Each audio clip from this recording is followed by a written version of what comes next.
Bali, ito na pala yung huling last day kasama ang mga tropa bago magbakasyon. Mamimiss natin tong mga to, kaya magsiselebrate na muna tayo bago matapos ang huling last day na to. Kaya kung may mga tropa ka rin na mamimiss ngayon darating na bakasyon, itag mo sila dito o kaya ishare mo na lang sa kanila to.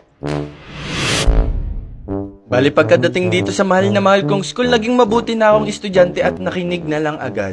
At pagkatapos dun, bardagulan na naman at naglalabas na ng masasamang hand signs yung mga tropa ko. At syempre, maya-maya lang dumating na yung tanghalian at hindi na magpapahuli ang mga street foods na tanghalian natin, mga idol ko. Yeah, boy. Habang bumibili pala si madam, syempre binidyoan ko at binidyoan ko na rin yung pagtimpla niya sa siomay rice niya. Joke lang, wala palang rice, siomay lang. Ayun no, toyo, bawang, kalamansi, tapos sasabayan mo pa ng chili oil na medyo may sili naman talaga. Ay, naku nga pala yung unang sumubog, gawa ng gutom na ako. At sa kabilang side naman ng mundo, maya-maya lang din, niready ko na